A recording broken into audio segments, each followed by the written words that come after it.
5 things you should be aware of before investing in Paraguayan real estate. I'm joined here by Markus Amann. He is a citizen of Austria and he is a real estate investor and owner here in Asunción, Paraguay. And today Markus is going to walk us through some of the biggest pitfalls that people face when investing in this real estate market. Thank you for coming, Markus. I appreciate it. Like, tell us right out of the gate the number one reason or the number one problem perhaps that people face when coming to Paraguay and looking to invest in this real estate market. So the number one on the list is something that I myself heard from a wise real estate investor from Spain, actually, who's investing here since 40 years. And he once told me the destiny or the result or success of a foreigner in Paraguay is determined at the airport.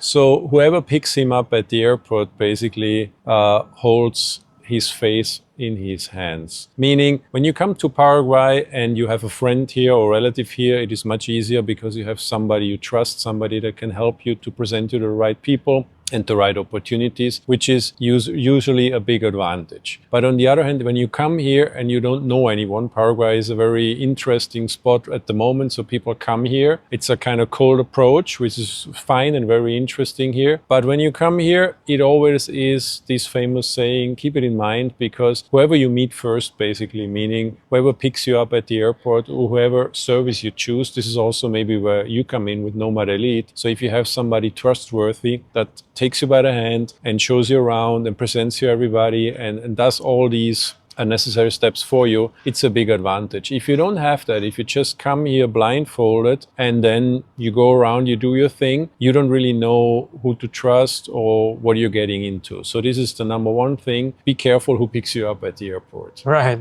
I think this is a very valid point that you made, because like doing business, investing in real estate is all about trust. You buy from people you trust, you know? So that's important to know. So when you first come here, really consider who you associate yourself with. That's the number one thing that you would put right on top of your list, where you would say. The second thing I would say, very important, of course, is land titles. So that means when you consider purchasing any type of real estate in Paraguay, it doesn't matter if it's agriculture, if it's an apartment, if it's just a land title is very important. So that means do your due diligence on land titles. Usually people tend to go to a lawyer. I personally think you don't need a lawyer for that. What you need is a good notary. So that's the second advice I would give. Don't save money on the notary, because the notary is very important on having a good and competent notary that can help you a lot and also can help you avoid a lot of mistakes. And when you come from, let's say, the US or Europe, here, not every notary who has the university title notary is the same kind of notary. So we have all types of notaries here, but of course different quality of notaries and different reputation of notaries. So also you need to be careful and choose a renowned good notary and don't save money on the notary. So they usually look into all the paperwork that is provided by the seller, whatever you choose to purchase, and they can tell you, okay, here you can do a contract, private contract. You cannot get the land title, for example, because let's say you want to purchase an apartment or a building under construction, you cannot get a land title there because the building is not finished yet. So when it comes to an apartment building under construction, it takes around, construction needs to be finished, and then it takes roughly more or less 1 year until you get a land title. That's completely normal. If you, on the other hand, choose to purchase an agricultural land, or if you purchase any land to build a house, usually you get a land title right away. Or if you want to purchase a land to build something on top of it, to build your own building, you also get a land title right away. If you don't get the land title, it means something is not 100% right there. Not meaning there has to be some problem there, but it means maybe somebody died in the past, seller's parents, for example, and they didn't finish all these process to have the title under their name 100% ready, or maybe some topographic measurements or something needs to be corrected. So it doesn't always mean there is something shady or something fraudulent going on. It only means that you have to be careful. You need a good notary, and they can tell you, okay, here we need to correct this, here we need to do that. And that might take a couple of weeks, couple of months, or even maybe a couple of years to solve. And then you decide you want to move forward or not. Same when you do, let's say you want to purchase in a gated community. It's the same principle as in an apartment building. So the whole project needs to be finished first. And once it's finished, He gets the final approval from the municipality, they inspect everything, and after that the notary can do the land titling of the subdivision. This is a normal process. But of course the notaries always check that there are no, let's say, embargoes or any kind of obligations or whatever on it. So the notary is very, very important when choosing what to buy and the kind of, when it comes to the paperwork. That's the second thing. Excellent. I want to add a little point here to see how relevant it is for Paraguay. When I was looking to purchase my first piece of real estate in Spain, I was looking at a very specific property that had multiple owners. And at first didn't know that because I only was talking to one person. And he wanted to sell it. But then I learned that the apartment was actually in the name of more people and the others did not agree to sell it. Is that a common problem here as well if you buy an apartment that's been around for a long time? Happened to me a couple of times in the last 15 years. Usually when this happens is somebody owns an apartment or a house, let's say, or land, and then the person passes away. So now they have a couple of children. And then what unfortunately here happens very often is the succession is not done. They just don't do it. I never really understood why, but very, very often people are not doing all these legal paperwork process and finish it because it takes around 1 to 2 years to do so. So let's say 10 years go by and then you want to purchase something. And then you figure out, okay, they never did all that, but their father passed away 10 years ago. They just didn't do the paperwork. So then you have to do it for them or basically help them with the process. And you have to wait another 1 or 2 years until you get the land title. So then you need to decide, okay, do I want to take that risk or not? But very often, as you just mentioned, it happens that you have 3 or 4 children behind. You talk to one, of course, usually one person talks to you, it's normal. You figure out, okay, there are some brothers and sisters involved and you trust that they all agree on the sale or they talk within the family. And then at one stage, usually when the notary comes involved, because the notary always talks to all the parties and they tell you, okay, here, these are the owners, let me talk to all of them, bring me all the passports. And then suddenly one or more of these owners, they say, no, I'm not selling, or they change the price point, for example. This is also unfortunately a common thing, which brings me to the next point, actually, which is the third point, which is informal or verbal agreements. Mm-hmm. So even shaking hands or giving the word or saying something like, I promise, unfortunately here, it doesn't have the same meaning as it does for somebody in the US or Europe. So the word is clear. I promise you to do this. They completely know what they're saying, but there is no execution or consequence behind. So it doesn't really they don't feel this honor or this pride to really comply. So of course there are very serious people. You have people who do verbal agreements with you and everything is fine. But it unfortunately also happens quite often that even shaking hands or giving your word is not good enough and then it falls apart. And that can be particularly disappointing, especially when you come from a European culture or American culture, because it's not how it was supposed to be. But unfortunately, it's part of the local, I wouldn't say it's culture, but unfortunately, it's a reality that you have to deal with. And which makes it difficult. But also on the other hand, having the written agreements in this type of legal environment are also very fragile.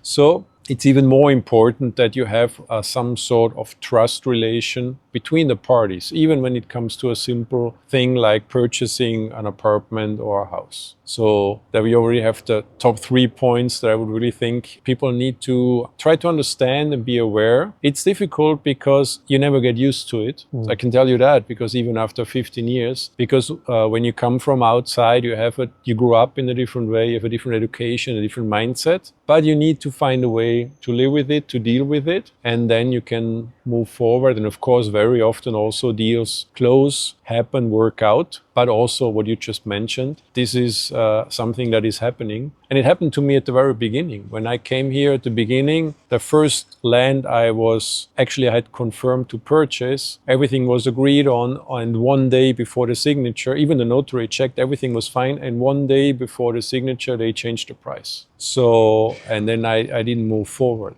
So you really, it can happen at any stage in this type of negotiation. Time has a different meaning as well. because usually when you come from outside, you want it done quickly, you want to finish stuff. And that doesn't mean that the local culture supports that. The most important point that you mentioned was to have a friendly point of contact, right? Yes. That's like number one. Yes. Then second, we had land titles and real estate titles, right? Correct. That would be second. Yes. And then third, verbal agreements. You have to be aware of that because the art of making an agreement is not the same here as it is in Western Europe, North America, Australia. What's the next point that's important to consider where you would say, be aware of this before you start looking into purchasing real estate here? I think one very important point is taxes and regulations. So very often when people come to Paraguay and invest here, there is kind of this thinking that here it's not like the US or in Europe, so kind of here anything goes. You can basically do whatever you want, it's no problem, and people are talking in that way, like, okay, we solve it, we do this, we do that, no problem, no problem. It's not so simple. So you have very clear laws, you have a very clear tax system here, and you have regulations. So especially when it comes to real estate, Paraguay has very, very strong anti-money laundering laws. Meaning everybody who sells you something, real estate or also a car dealership, banks have the same thing, insurance companies, they need your compliance documentation. Meaning you usually need to fill out a KYC formula, you need to give them your passport, you need to show the origin of the funds. So when you, for example, want to purchase something from me, to check that, to also check that you're not on any blacklist or terrorist list, and then the sale can move forward. So meaning when you here deal with a serious real estate company and you purchase from them, they all have to do that. So that's the one thing. The other thing is then there are laws and rules about construction. So you cannot just build whatever you want, wherever you want. Of course, in the city, when it comes to a building and the bigger it gets, the more it's controlled and the more you have to look after it. But very often people come here, they go in the countryside, purchase a piece of land, and then they build a house, but they never had a permit for building. And then years later, because very often nothing happens, so it takes years, and suddenly years later, the problem emerges. So don't build anything without a permit, and always make sure that your construction company is taking that into consideration. That's very sensible advice. I wanted to touch on the point where you mentioned companies here have to comply with very strict due diligence. When I purchased my vehicle here, I had to show my tax return, my bank statements. I paid 100% upfront, so I didn't get a loan for the car. But that was kind of strange to me because when I purchased a vehicle in the US, I didn't have to do that. But here, there's very strict compliance. But one of the reason, or the major reason probably, is this, because they were complying with all these anti-money laundering laws and regulations. They were imposed on the country from outside, and so it's been in place a couple of years, but it has never been that strictly applied, and that changed drastically for a couple of months ago or last year. So wow. Because at first it was only banks. Mm-hmm. And then they included notaries, lawyers, insurance companies, real estate companies, and car companies. That includes you as well, because I yes. also had to do this when yes. we started getting into business, right? I think that's a good thing for an outsider coming into Paraguay, wanting to relocate, looking to invest into the local real estate market. That's something you have to consider. So I would say the compliance that's currently placed here in Paraguay, it's very comparable to compliance in Europe or the US. The process is not exactly the same, but they're aiming to achieve the same, to create an environment that's safe for investors, right? And like you said, 2 or 3 months ago, they got upgraded to investment grade, which I think is very positive. Now, what's the final point where you would say you must keep an eye on this before you're going to invest in this real estate market here? What's the final takeaway from this video? I think the final point is you cannot apply a purely Western mindset. So I see that very often, and I was the same at the beginning, because you come here and you get frustrated because they tell you tomorrow or on Monday, and it's not gonna happen tomorrow or on Monday.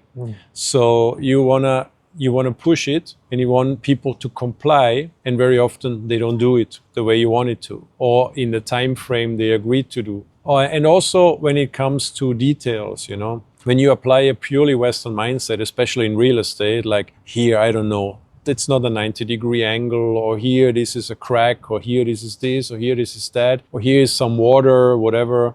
thing. So you cannot do it like this here. So you need to, when you come here, you get very good real estate at a good price. You get good returns, good yields, but you don't get German quality. You can't get it. So you need to kind of expect, let's say, 80% or something from what you have in mind. You cannot get the level of perfection you would want to get or you're used to from maybe Europe or the United States. You cannot do it here. And that comes to all things in life here. You cannot apply a purely Western mindset when you tell people, okay, this needs to be like this because, I don't know, in New York it's like that. Or here, this needs to be like this because in Germany it's like that. It doesn't work. So you need to be patient. And also, of course, you try to push and try to move, otherwise things don't move forward. But it's a delicate dance, and you cannot push through the wall because otherwise they shut down, the locals shut down, and then they don't move at all. So you know that as well, I'm sure, since you've been here since a couple of years already. Everything takes a lot of patience here. Like things move a lot slower, like you said. There's a lot of opportunity and there's a great country, but you cannot apply a purely Western mindset. So things are not the way they are in Europe or in the US. And you need always to keep that in mind all the time is very important, because otherwise you would get into a fight with everybody all the time. Because there's always something to argue on, because simply very often people are not complying or not complying the way they were supposed to comply in our way of thinking. And there's nothing you can do about it. I hope you guys got a lot of value out of this video. If you're interested in relocating to Paraguay or investing in this real estate market, please go to nomadelite.com and click on book a consultation. I look forward to speaking with you personally. Thank you so much for your time, your wisdom, everything that you've shared. I appreciate it. Thank you so much, Markus. Thank you. We see you guys on the next video.